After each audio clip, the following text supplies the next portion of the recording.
je suis directeur du programme SkyNote, c'est-à-dire que je coordonne l'ensemble des projets de migration des business units. Les chefs de projet NGIT, donc qui pilotent ces migrations avec leurs correspondants chefs de projet dans chaque BU.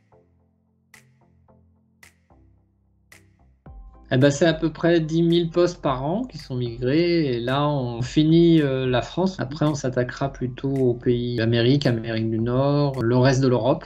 Et puis, on accompagne aussi forcément l'évolution du groupe, puisqu'avec la nouvelle direction du groupe NJ, il y a des restructurations qui se préparent. Donc, au niveau technique, on est aussi un des maillons indispensables pour que ça se passe bien.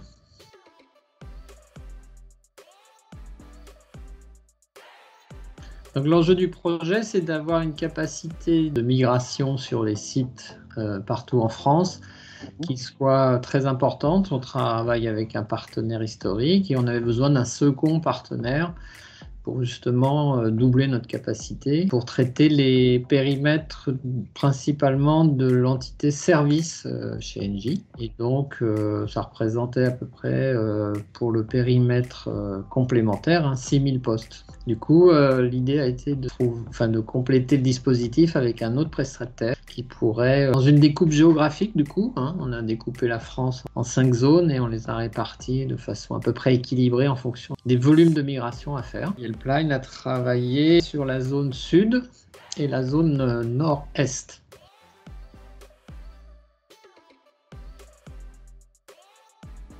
On a commencé à migrer une première entité en fin d'année 2019 et on commençait à monter en puissance quand la Covid est arrivée. On a dû donc bloquer les opérations sur le terrain à partir de mars.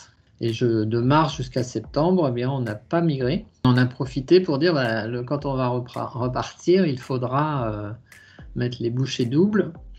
Et en complément de cette entité INEO qui représente à peu près 8 000 postes, il y avait aussi Axima qui était une autre entité qui représentait à peu près le même volume, qu'on devait faire donc très rapidement en reprenant les déploiements. Et donc effectivement, on a aussi complété le dispositif technicien terrain par un dispositif de production, de stockage et production expédition vers des sites. Donc ça, c'est le deuxième partenariat qu'on a monté avec Helpline.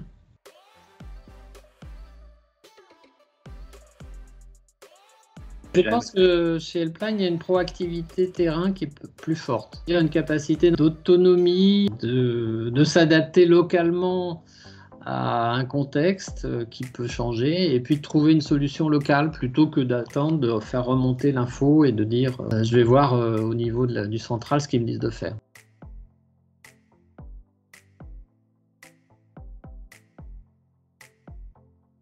Notre ambition est de finir vraiment tout pour juin 2021. Donc là, on va peut-être un petit peu déborder. Maintenant, bon, vu les circonstances, on a une autorisation entre guillemets de déborder. Voilà. Oui.